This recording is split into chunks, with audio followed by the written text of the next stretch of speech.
My name is Steve Petrazik. I'm the Director of Admission here at Portsmouth Abbey School. Very happy to see some familiar faces in the crowd. This is our second Zoom event, and this one stars the faculty. You know, in terms of this application year, we had a very strong year of applications, and you all are at the center of that. You stood out, and you did a great job impressing us with your essays, with what your teachers have to say about you, with your grades. And we are so excited to have you join us in September. And tonight is an opportunity for our faculty to stand out. I guess they're going through the application process now. So they've got to impress you, which I know that they will do because they do that to their students each and every day.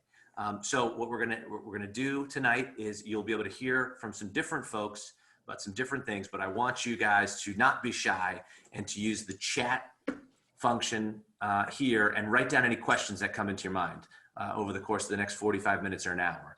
And after they're done, I will go through the questions and I'll ask them. So if anything pops into your head, large or small, please feel free to jot it down.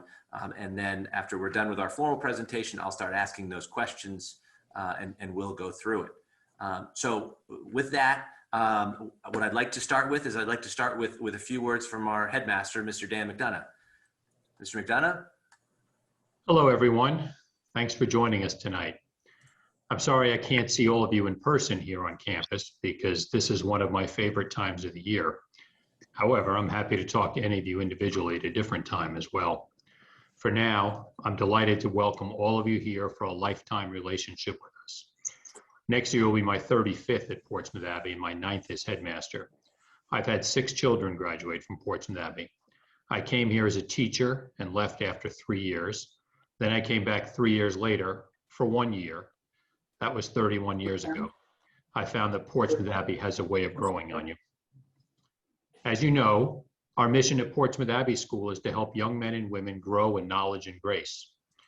We embrace the Catholic faith while nurturing reverence for God and the human person, love of learning, and commitment to community life.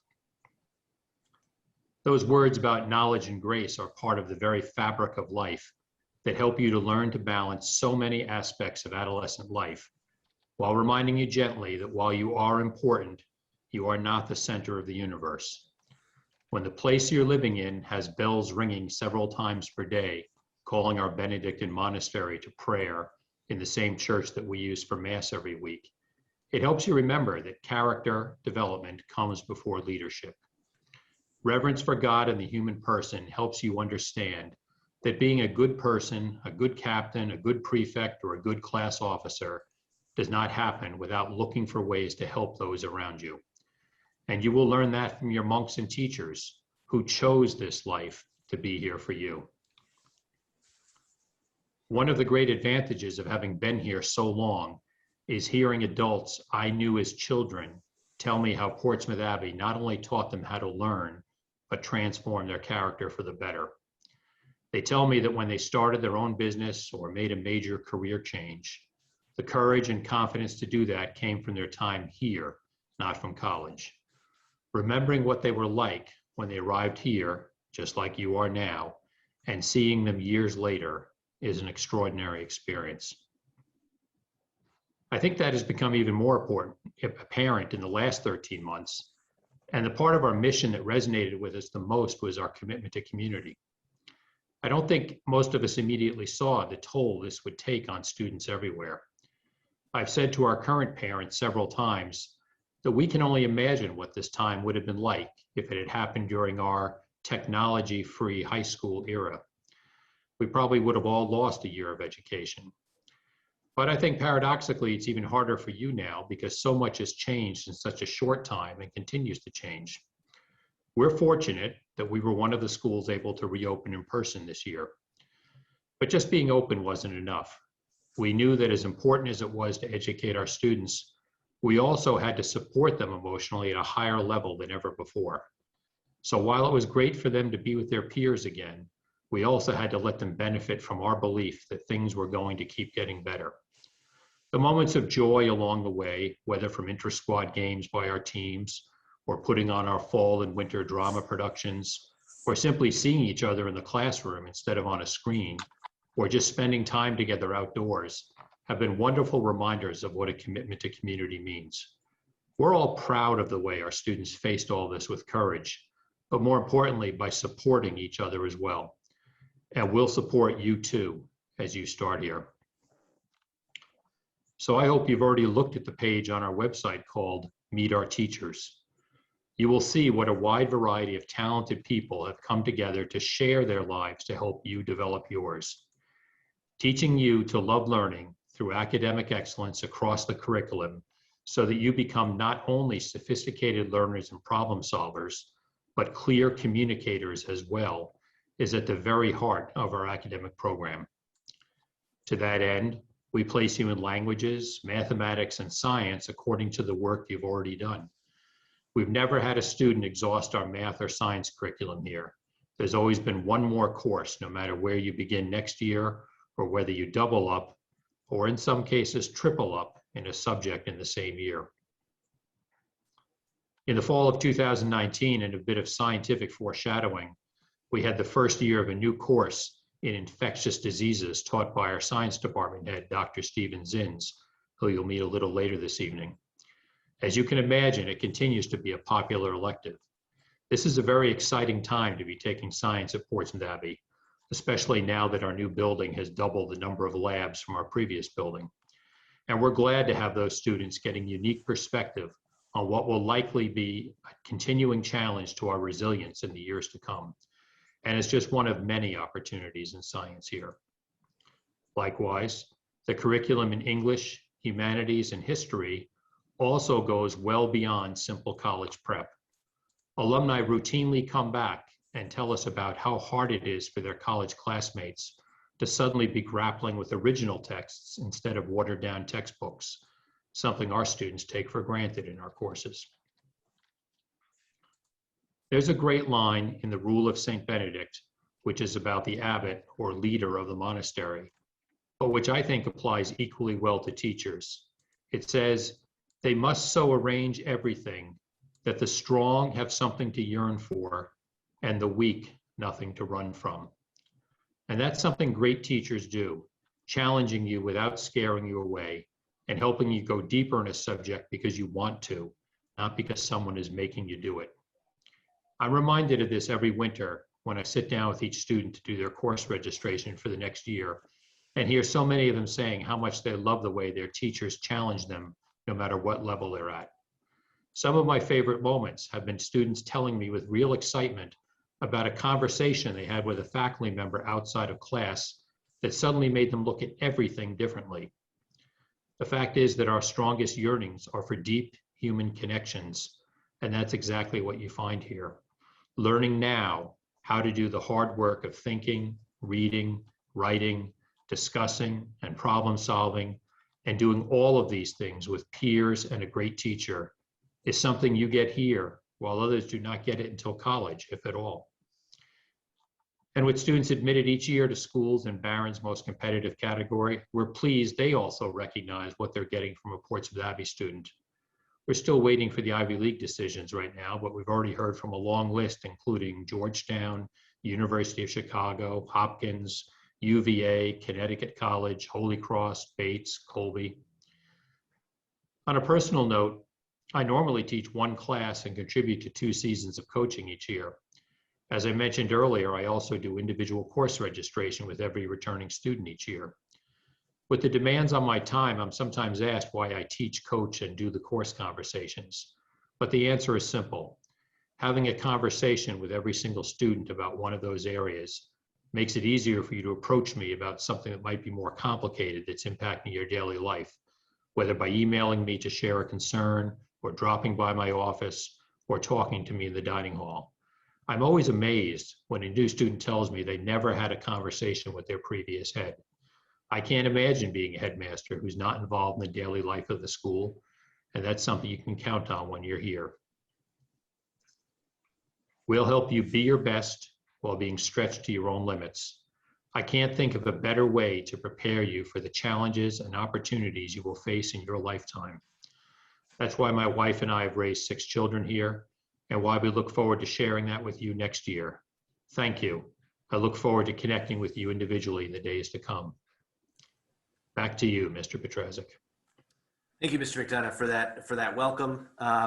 You know, speaking of teachers, I graduated from Portsmouth Abbey in 1996, and Mr. McDonough here was my calculus teacher during my senior year. And that was a class that, you know, I can't say that I knew what I was getting myself into in that calculus class, but I do remember that, you know, Mr. McDonough was there for us with any questions, big or small. And, you know, moving through that and just in general, the teachers here, you know, part of the excitement of boarding school is the classroom experience and the opportunity to engage with other students and your teachers in a small setting. And those little conversations that happen you know, informally in between, you know, classes at the lunch table, on the playing fields. They really are a wonderful part of this whole experience. We love showing that off. We love showing off what happens in the classroom. And during a typical revisit experience, that's what it's all about. Now, rest assured, this is still happening here as we have been fortunate to have students on our campus since September. But tonight, what I wanted to do is I wanted some of our teachers to talk about those interactions that they have with students, some of the amazing things that they're doing in the classroom, and the ways that they can connect, both formally and informally, really throughout many different opportunities. And so they're going to talk about themselves, all of these different student interactions that happen on a boarding school campus. And I think what you'll find is that our teachers are deeply committed to providing opportunities for each and every one of our students to excel. You know, I've certainly seen that over the course of my almost 30 years connection with Portsmouth Abbey School. And hopefully you'll get a sense of that as well. Now, again, I want to put in a plug. Please use the chat function to ask questions. I'll be keeping track of those, and we'll go through Q&A at the end. So don't be shy, okay? And with that, I'm going to turn it over to our first teacher who's going to present about the math department, Mrs. Aileen Baker. Aileen? Thank you, Mr. Petrazik. Welcome, everybody. I'm so impressed to see so many of your faces attentively looking at Zoom. That's pretty amazing. So I know you're a remarkable bunch already. Thanks for joining us at whatever time it is, wherever you are. I'm Mrs. Baker. I have been at Portsmouth Abbey since 2006. I'm a member of the math department, but I've held a variety of positions over the years. So I've been in the admissions office as teacher, house parent, coach. I ran the residential life office for a number of years, and you know, certainly have experience in lots of different areas in the school. My husband and I have two girls, ages 7 and 10. I used to say young girls, and one of my students this year said, "We thought your kids were like 2 and 3. 7 and 10 is not young." So it was quite the realization to think that, yes, I guess they're not young anymore. So I've coached soccer, track, basketball. I'm on my 3rd group of advisees. And if at some point I could get all those advisees to meet each other, it would be unbelievable. What a group they all have been over the years, where they've come, where they've gone, and who they've become. And really the foundation is Portsmouth Abbey. That's the common ground here. I've taught a variety of math courses over the years, anything from Algebra 1 to honors courses at different levels. And prior to Portsmouth Abbey, just by way of background, I worked at St. Sebastian's School up in Needham, Massachusetts. And right out of college, I was in the field of finance for about 5 years.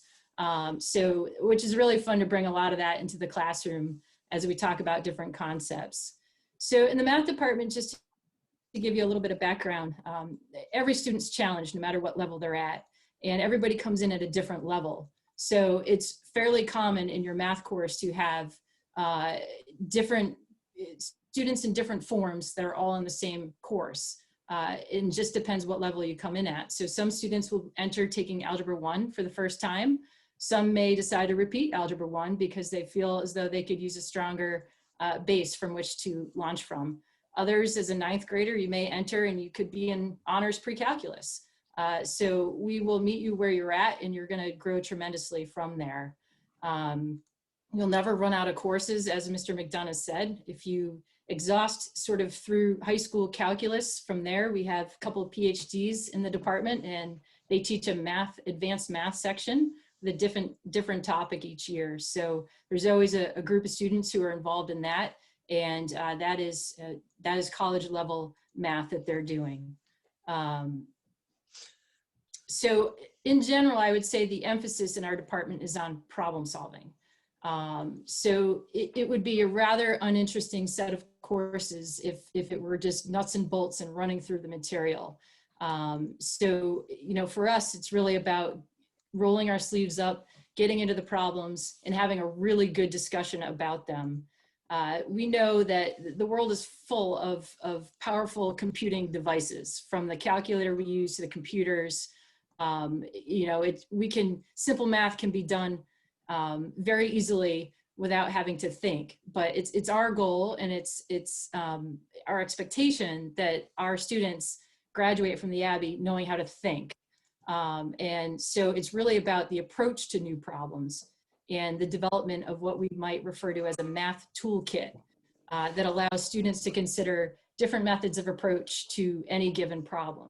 So even one of the courses I have is Algebra 2 Honors this year, and I'll frequently ask them, okay, you know, here's a problem, let's talk about it. And you know, student A may come up with one idea for a method of solving, but it's always important for me to bring other students along and say, okay, what do you think? How else could we do this? Is there another way? And it gets a really good, lively discussion going. There's always an eye in our department towards interpreting and understanding solutions. We ask a lot of questions. Does the answer make sense? If so, why? Or why not? And so what? What's the bigger picture here? What do we care? Why do we care about this? What do we do with it? How is it going to help us? And so on. So it's might be surprising to think of math as a discussion-based course, but that's very much how we frame it. It's important that our students are doing a lot of the talking and the discussing and the asking of questions and the answering each other.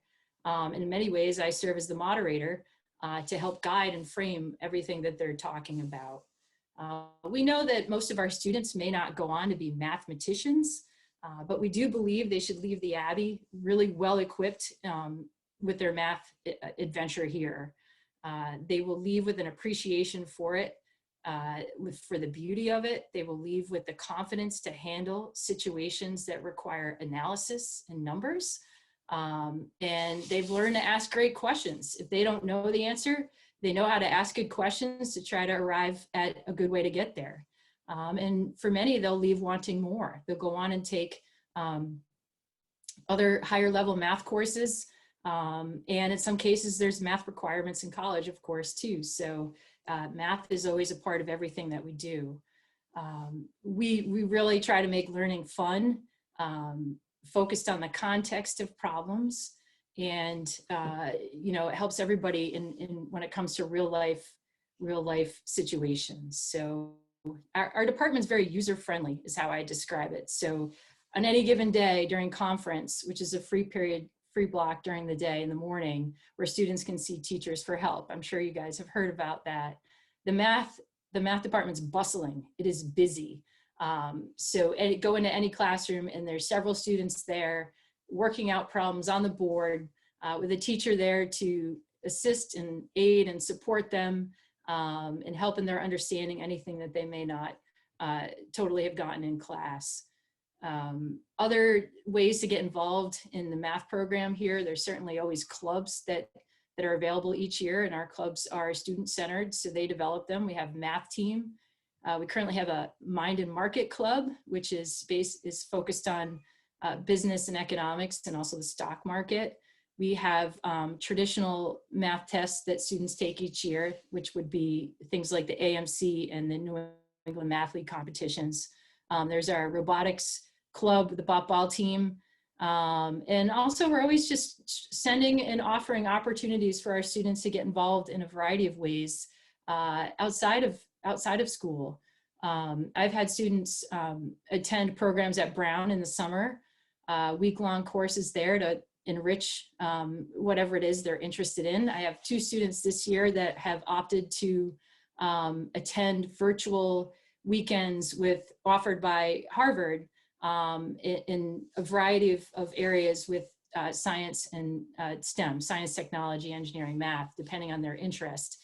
And so, if you can offer it to our students and help them get excited about a subject that we all love, and further their learning and their understanding, and we enjoy doing all of this with our students and with our families. So again, welcome to everybody. I'm happy to answer any questions along the way. I think those may come more at the end, but with that, I'm going to send it back to you, Mr. Petrazik. Thank you. I appreciate that. And let's get some questions flowing in the chat room. I got one already, which is great. So keep them coming. And up next, we're going to hear a little bit about the humanities and the English side of things from Mr. Dan Mcquillen. Mr. McQuillan? Thank you, Mr. Petrazik. Can everybody hear me? Yes? All right. So it's so good to see so many of you. I'm grateful to be here, and I look forward to seeing so many of you next year and having you in class, whether that's in our third form Introduction to Literature English course, or if you're coming in as a fourth former, sophomore in high school. I look forward to having you in humanities. So as some background, my name is Dan Mcquillen, and I teach in the Humanities and English departments here at the Abbey. I live in Manor House dorm with my wife, Emily McQuillen. She's the head house parent there and Portsmouth Abbey's study skills teacher. Along with teaching, I am one of the assistant boys lacrosse coaches for the varsity team. I coach the JVB boys basketball team, and I'm also an affiliate house parent for St. Alred's dormitory.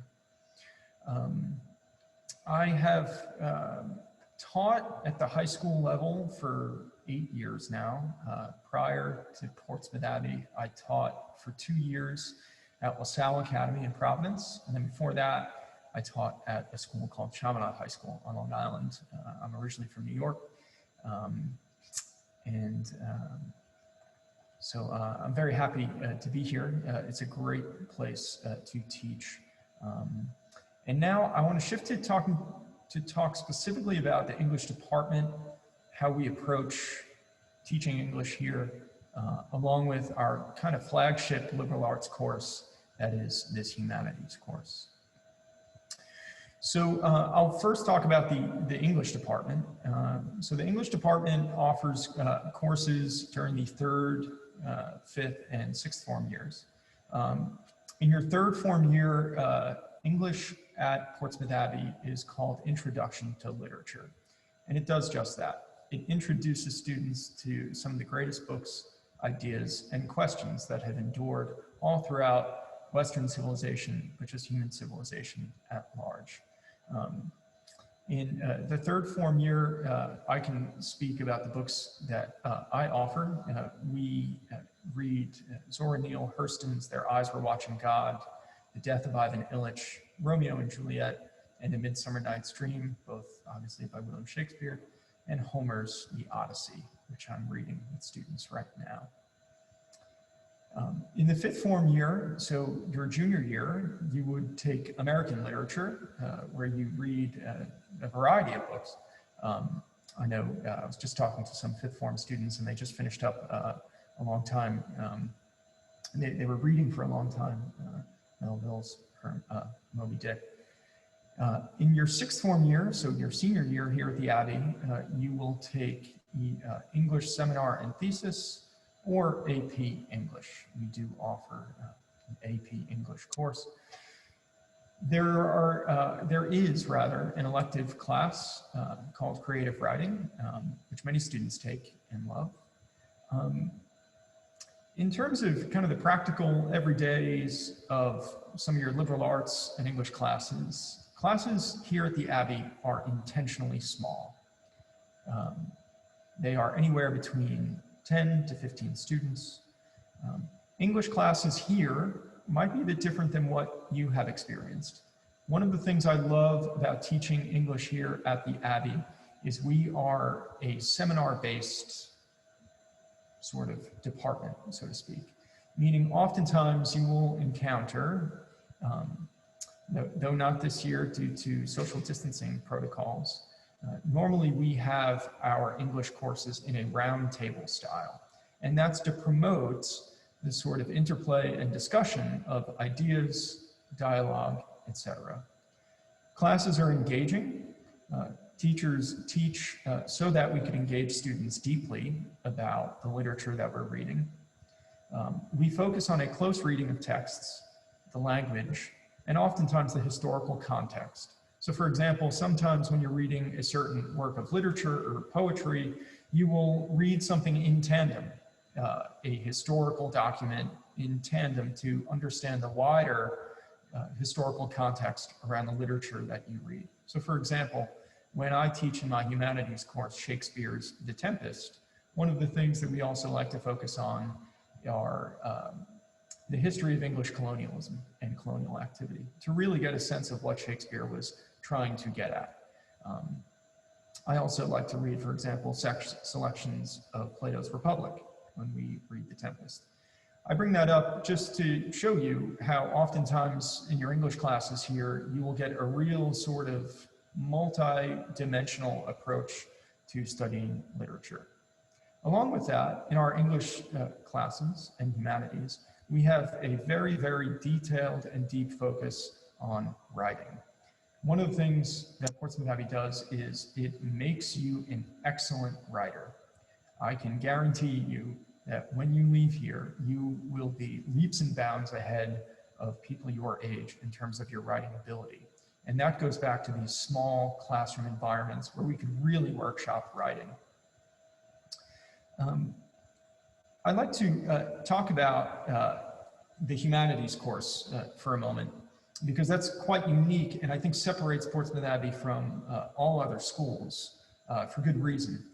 The Humanities course is offered during the fourth form year, and as I mentioned, it's the school's kind of flagship liberal arts course. It's a co-taught course. So during your fourth form year, you will have 2 humanities teachers. And the course is a sort of synthesis course that stands in place of separate offerings for English, history, and theology. So what humanities does is we start, as I like to say, in early AD, in the 1st century, and we read some of the greatest texts in the Western literary and intellectual tradition all the way up until today. So we read texts like the following. And again, some of these texts are philosophy texts, some are theology, literature, and history. So you will begin the year with reading Paul's letter to the Romans. You'll read Dante's Inferno, Sir Gawain and the Green Knight, Geoffrey Chaucer's The Canterbury Tales, St. Augustine's Confessions, selections from St. Thomas Aquinas' Summa Theologica, Shakespeare's Macbeth and The Tempest, John Milton's Paradise Lost, Descartes' Discourse on Method and Meditations on First Philosophy. You'll read selections from more modern thinkers like John Locke, Pascal. You'll read Mary Shelley's Frankenstein, Ivan Turgenev's Fathers and Children, James Joyce's Dubliners, Alexis de Tocqueville. You'll read Karl Marx's The Communist Manifesto, and Freud's Civilization and Its Discontents. So as you can see, you'll read so many great texts. And the best part about this course is you really get to think for yourself. It is a discussion-based course where students and young people, as their minds are beginning to question their own beliefs, the beliefs of others, the beliefs that they've seemingly been born into, you're really beginning to encounter great ideas that have come before us and great thinkers that have come before us. It's an amazing experience too to read a book, for example, like St. Augustine's Confessions, with students from a variety of backgrounds, from a variety of cultures. And we ask the more enduring, existential, perennial questions of life using these books and really getting into what these authors are trying to tell us. So what skills might you have? And why the emphasis on liberal arts learning, reading, writing, and critical thinking, especially in an age where it seems as though technology and STEM is the sort of path forward. Number one, I think, just to go back to what I said, the best skills that you're going to take from Portsmouth Abbey's, in terms of raw skills, the best skills that you're going to take away from Portsmouth Abbey's English and liberal arts curriculum are reading, writing, and critical thinking. You know, a small anecdote, I was recently talking to somebody I know. He's the president of a large accounting firm. He's a family friend. He said to me, he said, now make sure you teach your students how to write well, because I need to hire those people. And I thought that was so interesting, sort of this coming together of the liberal arts and kind of a more, obviously, kind of math and accounting and financial world. But to go back, what you'll take away from the Abbey's English curriculum are top-notch reading, writing, and critical thinking skills. You'll learn to look at problems from multiple angles, sometimes at the same time. You'll be able to look at things, often hot-button issues, from multiple perspectives. You'll be able to think about and ask these perennial, enduring, and existential questions. You'll take a look at and ask yourself, what does it mean to be human? Why be good? What is justice, and why should I act justly? You'll consider a question like, what is truth? Can we arrive at something that is objectively true, or am I trapped in my own consciousness? What is faith? What is grace? What is sin? What is redemption? Does God exist? If yes, how does that affect me? If no, how do I respond? You'll be able to really not necessarily find a sort of silver bullet answer to these questions, but you'll be able to dive deeper into the mystery of these questions by reading these great books that we offer. One last thing I want to mention before I send it back to Mr. Petrazik are so many opportunities to pursue liberal arts learning outside of the classroom here at the Abbey. And I just want to mention a few things. One thing that Portsmouth Abbey has here is the Portsmouth Institute for Faith and Culture. And you can look that up online. You can access it through the school's website. But one of the things that the Institute offers is this, it's called the Center for Science and the Liberal Arts. And we offer Mr. Fisher, another humanities teacher here, and many other teachers get together to offer, whether it's an outside speaker, faculty panel discussion. We get together to talk about topics like science and religion, bioethics, what is our duty and response to them. So there are so many interesting opportunities throughout the year to pursue these liberal arts interests that you have. The school offers trips to Oxford, Rome, as well as a trip to Ireland and England. And all those trips include some dimension, oftentimes deep dimensions of the school's curriculum, where you can visit the sites, let's say, of William Shakespeare, the Globe Theater. You can go to Rome and look at the places that Dante addresses in his Inferno and Divine Comedy. So in short, I think one of the best things that you will get to experience, hopefully, if and when you come to the Abbey, is our deep, deep English curriculum. So many opportunities to study great books, to ask questions, especially in that Humanities course. It's a course unlike any other that you might encounter at any other school. So I'll end there. I hope you have some questions, and I hope to see so many of you next year on campus. Thank you. Great. Thank you, Dan. I appreciate that. We do have some questions that have started rolling in. Again, I'm going to save them for the end, but I want you guys to keep your questions coming. I'm going to give you a teaser of, I think, one of the best questions I've ever gotten on one of these. What is the best class to take at Portsmouth Abbey? So I think I might have 4 different answers to that based on our 4 different faculty panelists. You know, keep those questions coming in. We're going to switch gears and we're going to jump to the classics department now with Miss Lizzie Benestad. Lizzie? Hi, everyone. I think it's fitting that I'm next after that question. I just think there's just no other answer to that. I see some siblings out there. It's great to see some of you. And I bet those siblings, Parker Polgar, his sibling is there. I bet he could say that what is the best class. I digress. Anyway, I'm Miss Benestad. I've been at the Abbey for 16 years, which is hard to believe. I got here in 2005. when Mrs. Baker said she's on her 3rd set of advisees, I think I'm on my 4th. So that's a frightening thought. I'm from Scranton, Pennsylvania, home of The Office. So that's always a hit with a lot of students. You can ask anything about that. But I went to Catholic schools most of my life, which is how I ended up at the Abbey. I really wanted to teach at a Catholic school. There are many teachers in my family as well. So I teach Latin, as I said, the best class around here. We have a small department, a small classics department.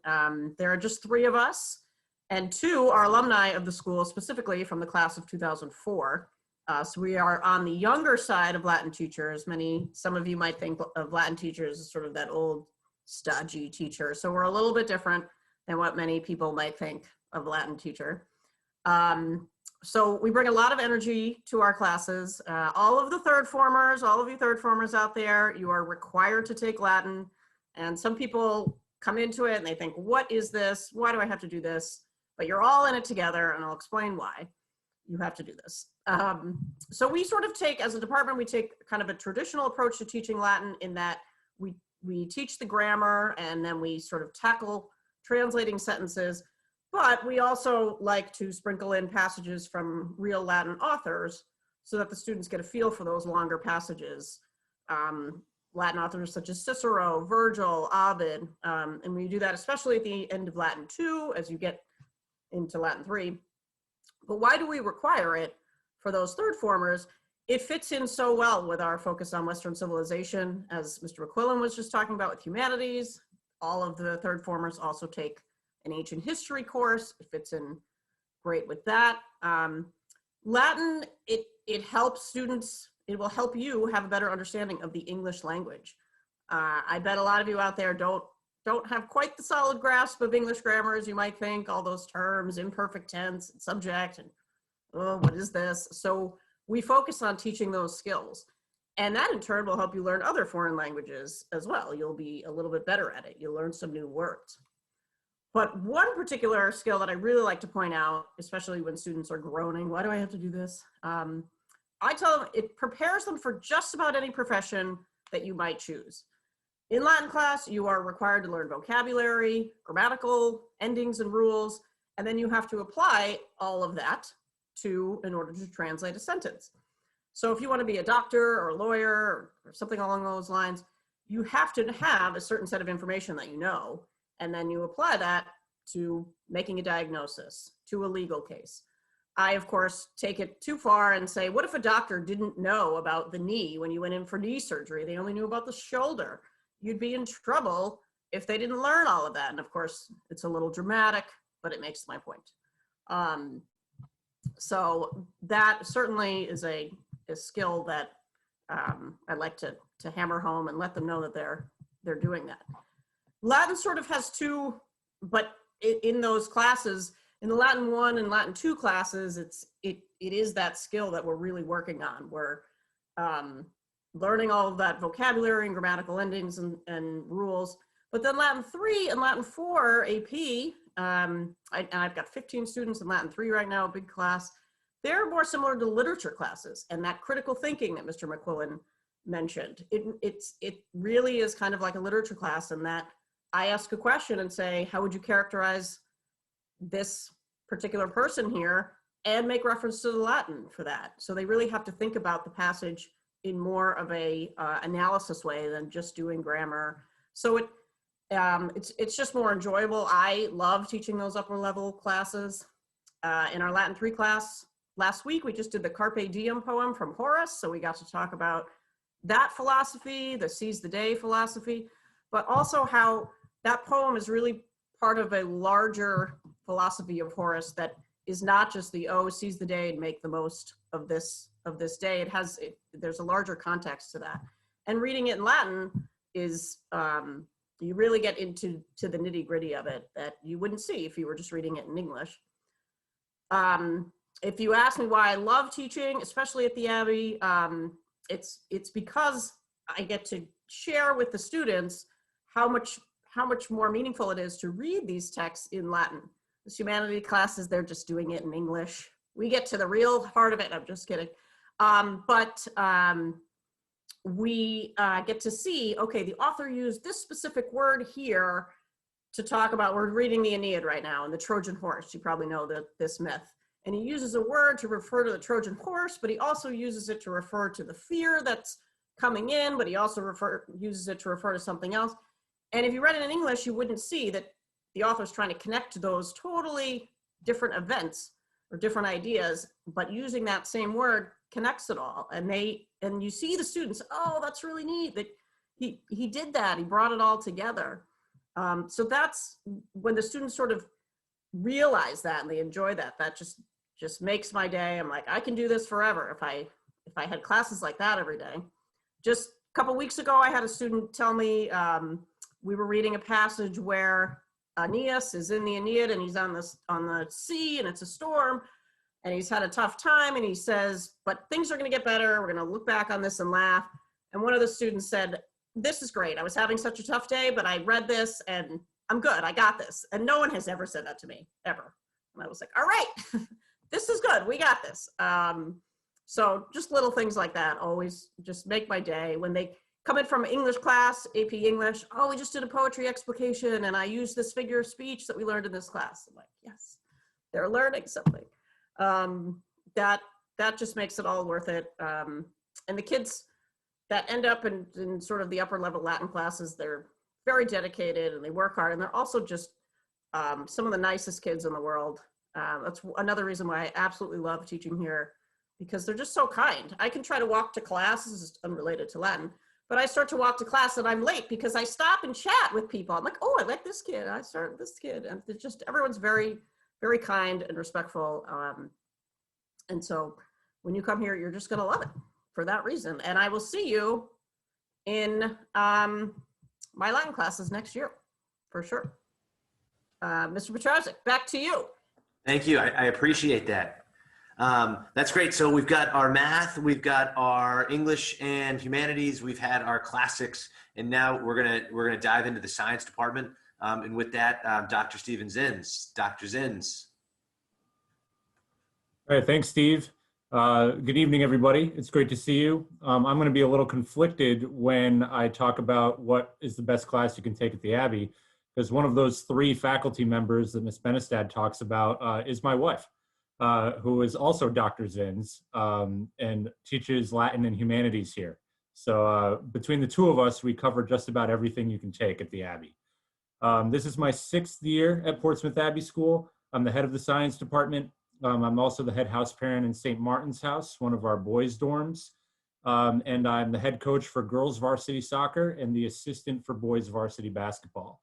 So they give us a lot of hats to wear, but I think you'll find that all the faculty here love wearing all of them. It takes a special type of person to want to work here and interact with all of you in so many different ways, and we all do.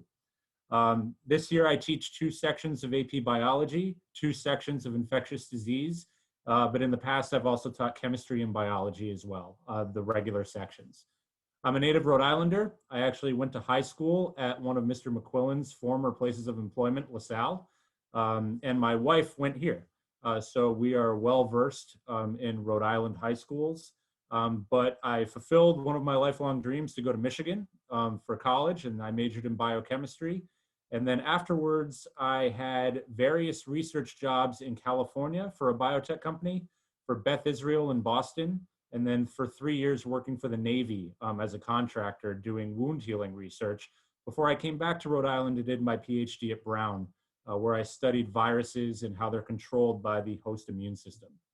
An interesting sort of factoid, sort of situating myself in a religious school, I'm also a deacon in the Presbyterian Church. So I care very much about intersections of science and faith. And you heard a little bit about what we offer in that arena from Mr. McQuillen. So if you're interested at all in those types of questions, we have a lot of programming here that can help you not only get some answers necessarily, but explore those ideas. So hopefully you're interested in that. Our departmental philosophy isn't really siloed from any of the other departments you've heard. I think you've heard a common theme that we want to teach you how to think, not what to think, and we want to make sure you can communicate that effectively. In writing, in speech, in visual representation. We're trying to do that in every single department. We just use different subject matter as our different lenses. And I truly believe that. But if I had to have a buzz phrase for our department, it would be wrong boldly. And that sort of goes against everything you've ever been taught. You need to be right. You need to do the exact right thing. You need to get into this school. You need to get this job. We throw all of that out. I want you to be wrong, right? And I'm going to push you in class until you're wrong, because that's where the breakthroughs happen, right? You don't learn anything by just being right all the time. That's just a passive accumulation of facts, right? We want you to get into that nitty-gritty, uncomfortable place where you're not exactly sure how to proceed, right? You're in school. You're not supposed to know how to proceed all the time, right? And that's our job, to guide you through that process so that you can discover innate abilities that you've already had, right? And that you just didn't know. To that end, we are always disabusing notions of, I'm not a science person, I'm not a math person, this class is too hard. That's crap. Excuse my language, okay? You all have inner scientists, right? You are all curious, right? And we just help bring that out of you. It's a really fun thing, okay? You need to get it out of your head that science is just difficult math or accumulating facts, okay? Science is a process. It's a very unique process and a unique way of knowing that has well-trodden paths of how to approach problems, which paradoxically also leaves rooms for you to do some off-roading, right? To go off the beaten path, but using those same tools, all right? Some of my best lab reports that I've ever received were from students whose experiments utterly failed. I'm talking no data whatsoever. And they're all terrified. All right, they're like, what is going to happen? I did not get this right. Can I redo it? And I say, not only do I not want you to redo it, I want you to write all of this up. If you can explain to me what went wrong, how you're thinking about it, that could potentially get an A. All right, and they're like, seriously? But I have no data. I'm like, that doesn't matter. You know the point of the experiment. You know how we tried to address that problem. And so you didn't get anything. So what? The data is the data, right? If you can talk to me about it, you are going to be a good scientist. All right, so we really focus on that. Can you think through a scientific experiment, and can you communicate that idea back to me? Can you communicate how you're thinking about it effectively? And if you can do that, you are going to succeed, right, in science here, okay? I guarantee you, even if those of you who are out there who only plan on taking the bare minimum of science courses, at the very least, you will have a positive experience in science. Right? You will not be turned off from it when you leave the Abbey, right? And at the most, right, you're going to start your research career here, okay? And I mean that, right? Not just in labs, not just taking classes. You're going to be able to start your research career, and I'm going to get into that in a minute. As far as your course loads, we start with physics first, right? So you take physics as an incoming third former, then move to chemistry, and then biology as an upper former. We do that for a very intentional reason. All right, we think it's a better flow of scientific concepts. You start with sort of the fundamental laws that govern our universe, and the physics guys have the best toys. All right, we teach it conceptually. You get to play with things. You get to discover the laws of nature without delving into really a lot of the heavy math until later on in your career. Chemistry is a natural bridge discipline, sort of talks about how those laws of nature manipulate matter. Right, and then when you're a fifth former or a sixth former, you take biology, right? And that's awesome because as an upper former, you have more skills and more experience to deal with the constantly shifting landscape of biology that changes in a way that chemistry and physics doesn't, right? So I think you get more out of biology by taking it later than by taking it as sort of your first experience to high school science. Our advanced placement options are there for physics, chemistry, and biology, and they are almost entirely open inquiry, right? The teachers are really there just as a guide. We're not telling you what to do. We are just presenting things to you, and we want to see what you do, even if it goes completely off the rails. And in AP Biology, we don't even have a textbook, right? You're only reading primary research papers. That's how you're getting all your information. So as humanities deals with primary texts, English deals with primary texts, math and is dealing with problem solving, not a list of equations. Classics is dealing with primary text, so is science. especially at the advanced level. You're reading papers hot off the presses from the top journals. And it's hard, it's really hard. But the effort is worth it because you're so far ahead of your peers when you get to college. I had so many students email me, Dr. Zinns, you won't believe it. We're just going over how to read a paper now and I'm a sophomore and I'm just sort of laughing to myself at all my friends who have no idea what they're doing. And I'm just like, oh, this will be easy, right? So you're getting started early, all right, on your research career here. Now the fun stuff, okay? The opportunities outside of the classroom. In case you haven't noticed, we have a nearly brand new science building on campus that is really state of the art. And I mean that literally. You will not find a better high school lab setup anywhere, and it rivals most small colleges. They are outfitted with the same equipment that are in standard molecular biology and chemistry labs around the world. And we have a dedicated student project lab on the first floor that stretches almost the entire first floor hallway where no classes are taught. That is only for you, the students. If you have an idea, you want to run with it, that is your play space. All right, we have 2 3D printers, a suite of power tools, expertise in the science department that can help guide you, bringing your own idea to actually concrete executed thing. All right, so we don't want you to just live in the idea space. If you have an idea, we want you to be able to bring it to fruition. And that sort of leads to our newest program, our science grants. Students who are interested in doing their own project can apply to the science department for up to a $500 grant per year, where they can buy supplies and do things sort of outside of normal classroom lab stuff, but they have to convince the science department that their idea is worth funding. Again, this is getting towards communicating what you're all about. So you have to write a grant in the form of a National Science Foundation pre-doctoral fellowship.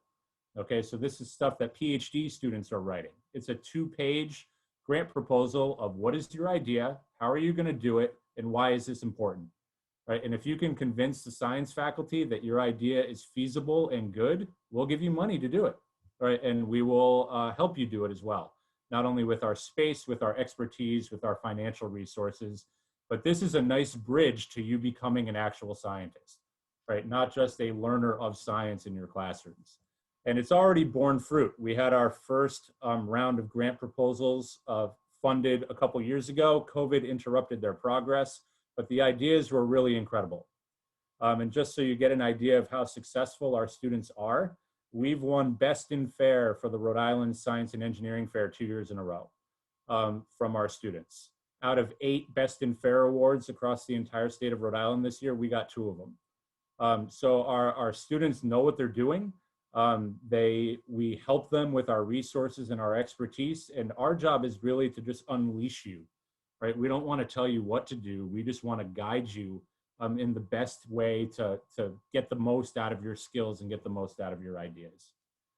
We also have a trip to Costa Rica where we go into the literal middle of the jungle on the western peninsula of Costa Rica. And Miss Benestad actually just came back from a neighboring town to where we go on our Costa Rica trip. And she will corroborate everything I'm saying about how awesome the area is. If you want to get outside of your comfort zone a little bit, outside of sort of the typical American experience and do some cool stuff in the field, if you want to do some really out there biodiversity sampling, some permaculture work, all this stuff, you're going to love our Costa Rica trip. So that's just something to look forward to. And I'll just finish by saying we obviously have a lot to offer here.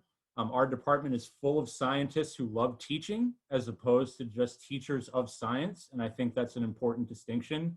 We're scientists ourselves or have been in previous lives, and we love to impart that to you, that enthusiasm, our experience. We know how science is done. We know the excitement of it. We know the pitfalls, and we just want to guide you through that process. And that's why I love teaching here, because it's a process. It's not something that I check off every day that, oh, I need to teach this. It's no, I'm in a relationship with you in the classroom, and we're navigating a process together, right? And I think you've sort of heard a lot of those same ideas come from the other teachers who've spoken to you today so well about our Abbey experience.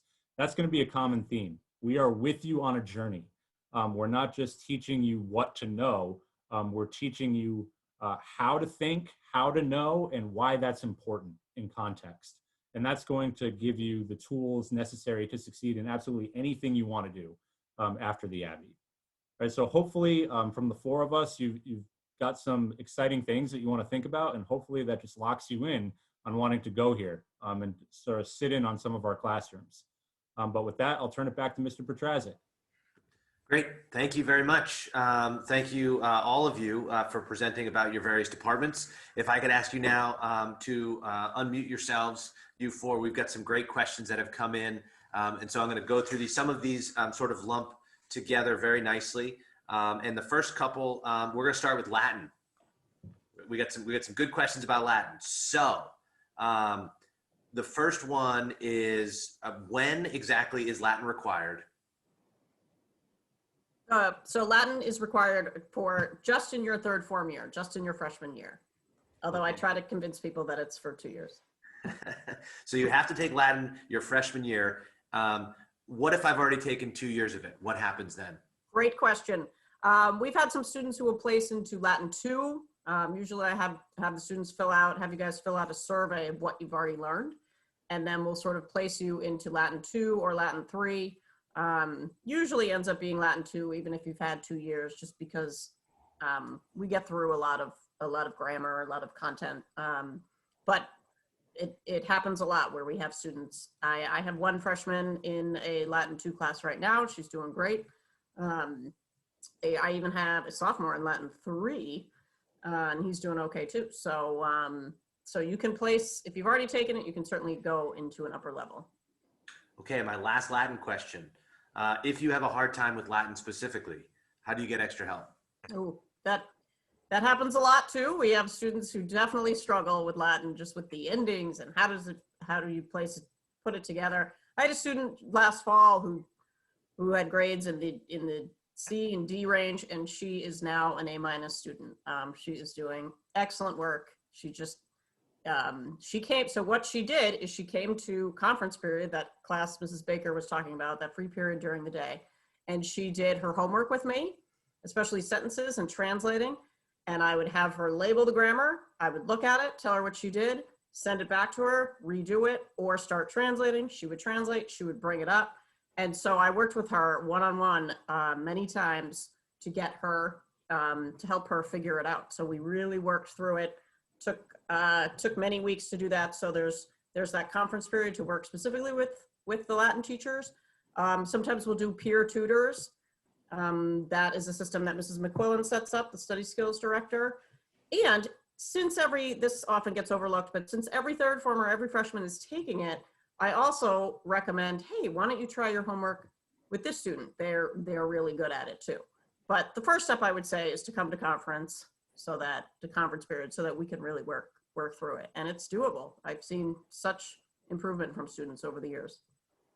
Great, thank you. We're off the Latin hot seat for a second here. Our next question is about writing.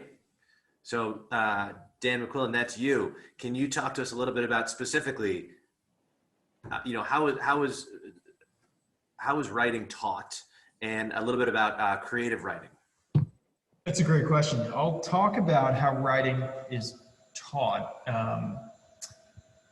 So it's an interesting question because I'm in a third form class, and I've also got Humanities, which has its writing section, which is a part. So with my third form students, I tell them that throughout the year, we're going to hammer home the basics of writing, that to get good at anything is to really understand the basics. So all throughout the year, when I have my students in the extended block, so nearly every class, or I think every class at the Abbey has one period a week that's called extended. It's a longer period. When that happens each week with my third form students, we have a writing workshop. And that could be, for example, I give them a creative writing assignment that they work on, that they'll have to hand in. We could be working on a term paper where I'll go around the room and work one-on-one with students. And in terms of teaching the basics of writing, we will have classes where we will spend 40 minutes hammering home how to write well by avoiding to be verbs, by how to properly use subjects, how to avoid subject pronouns. And those are just 3 examples of sort of like mechanics, nuts and bolts writing style classes that I will offer throughout the year, so that students are ideally sort of building upon, okay, I've learned how to avoid to be verbs, for example, and now in the end of week reflection I have to write for Romeo and Juliet, I'm going to focus on avoiding to be verbs. So it's there is this kind of concrete space once a week during the 3rd form year, for example, that we focus solely on the mechanics and style of writing. Now, to fast forward, in your 4th form or sophomore year, in the Humanities course, you're not just reading great text throughout the year. Twice a week, your class splits in 2. One Humanities teacher takes half your class, the other teacher takes the other half. And so that's about, let's say, 6 to 7 students will gather with this one teacher for a specific writing workshop that meets twice a year. Like I said, for the 3rd form, we will focus on mechanics, style, work one-on-one on term papers, or another paper if it's on the term paper.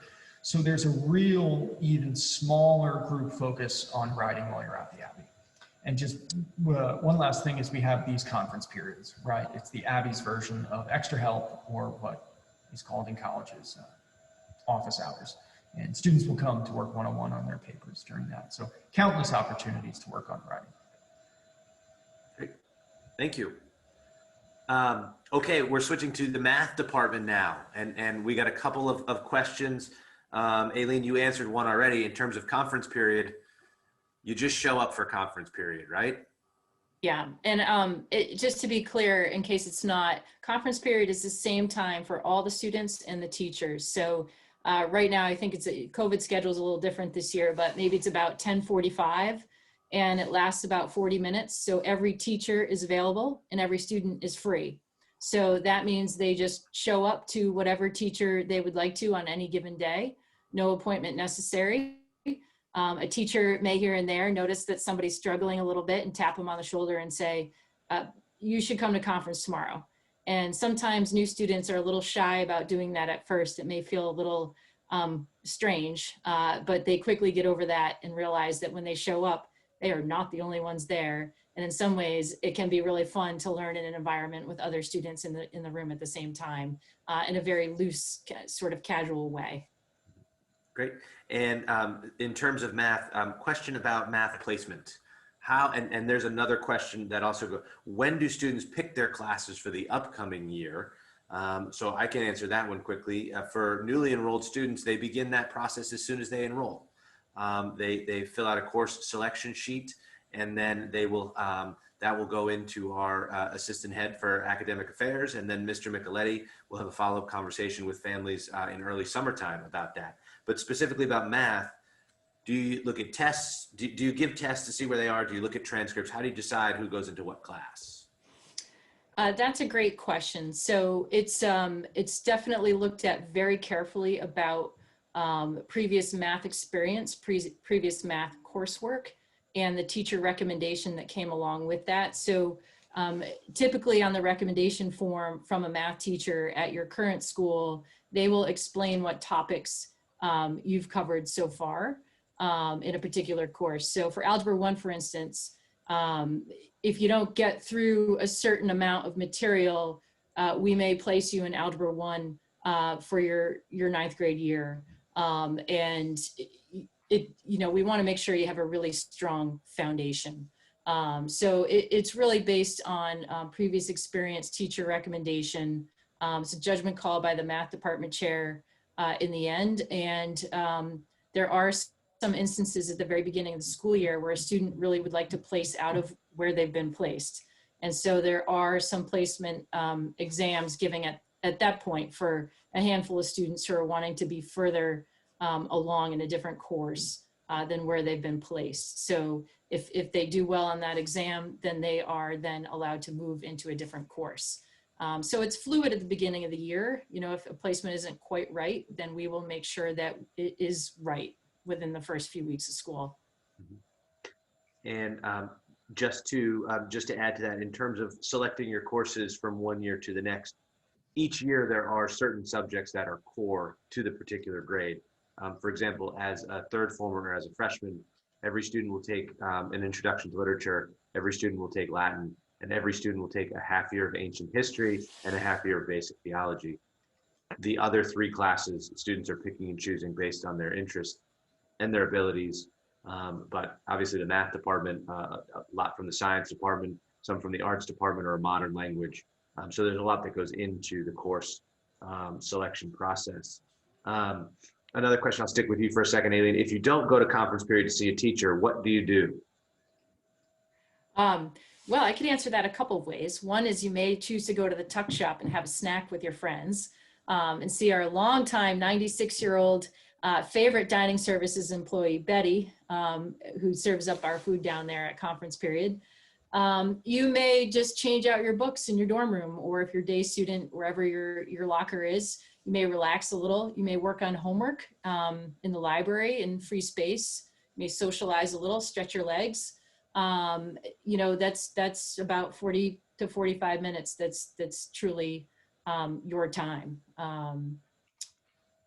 So I think that's what the question was getting at. Yes, I think so too. And then last question for you, how much homework can a student expect on any given night? That's a great question. So our schedule is such that you have 4 of your classes each day. So you will have homework due for those 4 classes each day. The approximate load is said to be about a half hour per class, which is about 2 hours, but that would be assuming everything flowed nicely.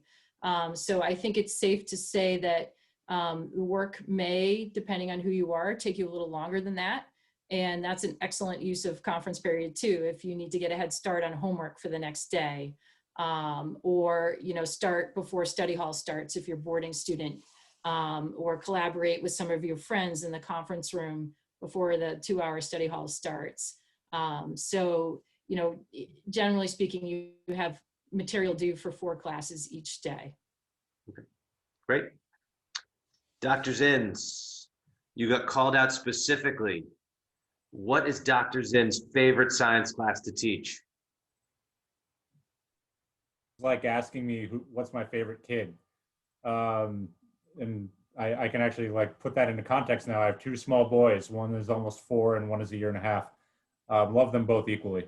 But I would just say they're different. Obviously, teaching infectious disease is awesome just because of the timely nature of the material. But AP biology really gets to see what types of ideas students come up with, because a lot of those labs are completely open inquiry and we're sort of examining the latest research together. So I just love the variety. Chemistry is awesome because it's also very similar to a math class. It's a lot of problem solving, very little lecture. It's really just introducing a concept and then applying it to situations. And that gets me introduced to the 4th formers, kind of at their excited. They're not rookies anymore. They feel like they have a handle on the school. They're excited about their humanities class. And there's a synergy there because a lot of times the schedule will group different kids together because they're in the same humanities section.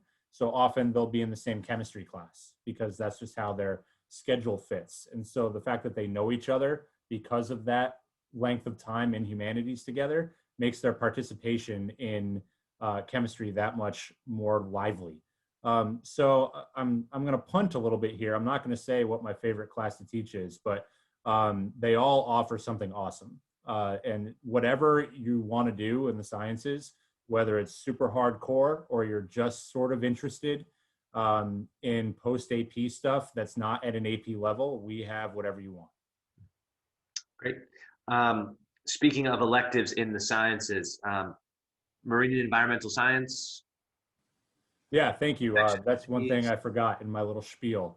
Beyond the advanced placement offerings, we have medical physiology, we have marine and environmental science, taking full advantage of Narragansett Bay, where if you haven't been here yet, we are literally right on top of it, and infectious disease.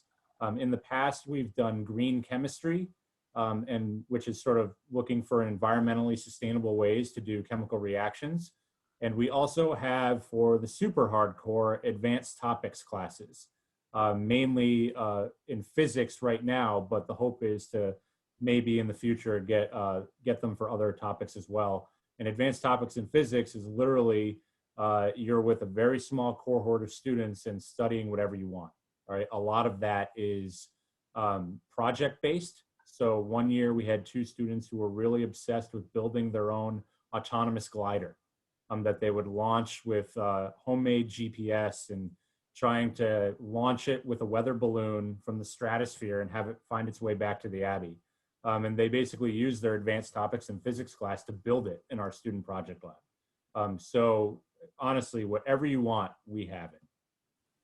Great. Last question for you, Dr. Zinns. Student clubs. How many student clubs can a student join? What do you figure? However many you want. Some of our more popular clubs, they're substantial and take a decent amount of time. So they're not, it's not one that you could do like 5 or 6 of, but the ones that you join are actually doing something. One of my favorite recent clubs is actually, we're still working on the name, but a couple of our advanced students started a tech and arts club, where it is basically a Abbey research community, students doing their own independent work, interested teachers get together weekly to discuss progress on any one of their projects. So not only do they get practice presenting their work, but they also get feedback from their peers and also from teachers. And the presentations get put up on our YouTube channel, the Tech and Arts Club YouTube channel, not the Abbey specific one. But it's a really good way to practice communicating your research. And actually, before the Rhode Island Science and Engineering Fair, a couple of our students went through presenting their work at the Tech and Arts Club, and they got a lot of feedback on how to best present their work. Great. We got a question about the history department. I'm gonna take that one because I'm a former member of the history department. Is U.S. history an elective course for juniors or 5th formers? Yes. So in order to graduate, you must take U.S. history, and the vast majority of our students take it during their junior year, either regular or AP U.S. history. It works very well with the American literature course that's being studied your junior year. And then this is an interesting one. Is it rare to have the same teacher for more than one class during a school year? I would say during the same school year, yes. I can't think of any time that that's happened. However, it is possible to have a teacher several different years. So Steve, for example, you could have someone in bio and you could have someone in infectious diseases the year later. So I actually have a few students who I am teaching in 2 classes right now. So they're co-enrolled in AP Bio and Infectious Disease. And last year, I got my first 4-timer who I taught in 4 different subjects. And I've had several that I've taught in 3. So it definitely is possible to see the same teacher more than once. Mm-hmm. Lizzie, I would imagine that happens quite frequently in classics. Dan, you could obviously have someone 3rd form year for English, 4th form year for history. Aileen, obviously in the math department, different opportunities there. And another question about conference period before we come up to the last 2, which I think are great. You know, what if there's just not enough time? Aileen, you were talking about conference periods earlier. You know, what if what if you don't have time to see everybody every day? What are other opportunities to meet with your teachers? I'm glad whoever asked that because that was something I meant to put in the conference period answer and I forgot. So thank you for that. There are 2 blocks a week at the end of the day that are music blocks. And if you're involved with the music program at all, you're committed to that most likely. But if you're not, that's another time where teachers are not in the classroom teaching, but available to meet with you. So that often can be a nice option for students at the end of the day if they didn't get to meet with you during the conference period. We have, you know, you have your lunch block, but once a week or so, you have an extended lunch block. And so that is, you know, 80 minutes of time. And I think our students eat in about, I don't know, 12 minutes flat, if that, maybe 8. So that leaves them a lot of time to either work on some homework or possibly visit with the teacher if they're free that period as well. There's also opportunity in later in the day in the dorm, study hall. Most of us are either house parents or affiliates. And, you know, when COVID's not really a factor, there was more ability to kind of move to go to a different dorm at night if you knew a teacher was going to be there during study hall, and maybe get some help that way. Teachers are so willing to help the students. They'll do anything to find a common time. So if conference period doesn't work, or every once in a while someone may walk in and there's just maybe a few too many students in there to get your specific questions answered in a timely fashion, they'll find another time. So teachers are just, they're there to help you. They want to work with you. They want to see you succeed. Great. Okay, I've been waiting saving these for the end here. So I'm going to go around the horn and ask everybody 2 questions. Number 1, what is the best class to take at Portsmouth Abbey? And I need an answer, no chickening out on this. And number 2, how would you describe an Abbey student? So one word that you would use to describe a typical Abbey student. Okay, we'll go in order. So Aileen, you're up first. I think, because I didn't have this experience myself in high school, I think the Humanities course is incredible. And I wish that I could have been part of that in my high school experience. So I, you know, aside from being in my math class, I would choose Humanities. Okay, and what's your word to describe an Abbey student? That's a really hard one. I think kind was the one that came to mind first. So I'm going to use that word. Okay. Dan Mcquillen, you're up. Yeah, without question, humanities. It's that best course you can take. Many students say it's the hardest course they take, but they love it. So yeah, humanities. Okay, and what's your word to describe an Abbey student? First word that came to mind immediately was engaged. They're dedicated, they're present. Yeah, they're engaged. Great. Lizzie. Okay, I will not say Latin. I mean, obviously I love Latin. I'm going to go with art history on this one. I think art history spans so many years. And I mean, I love the art history teacher. She's a friend of mine, obviously, but I just think that the range that is covered in that class is outstanding. And I often, not in the non-COVID world, I would often drop in during my lunch blocks when they were doing something that I enjoyed. I would drop into that more than that teacher probably appreciated. And the word I had kind as well was the first word, and then she stole it. But I'll go with respectful. They're very respectful. Great. Steve. I'm gonna actually make it 3 for humanities. It just one, so my wife won't hate me, but it really is an incredible course that you just don't find anywhere else. I think we can all shill for everybody's class at the Abbey because we know how dedicated the teachers are and what our students get out of it, but you're not going to get humanities anywhere else. And it's a really awesome thing to be a part of. And my word to describe an Abbey student would probably be intentional. And by that, I don't mean transactional, but just there's a thoughtful intent to everything an Abbey student does, whether it's a talking to somebody. It's not just a flippant, hey, how you doing? No, it's an intentional conversation. In the classroom, there's intent to learn. There's just intention everywhere you go. And it just sort of is the foundation for a maturity and for an engagement of our students that you can tell when you're on campus. That is great. Thank you all for spending some time with us tonight, for telling us about your classes, what you do, for letting me put you on the spot like that at the end. I really enjoyed, just when I thought I've heard it all, I really enjoyed just, learning more about your classes, about your departments, and, spending so much time here at Portsmouth Abbey myself. And I think, you can take some things for granted. And I love hearing, about the classroom experience from the teachers, Again, it's you know, one of the best things that we do here is show off our classroom experience.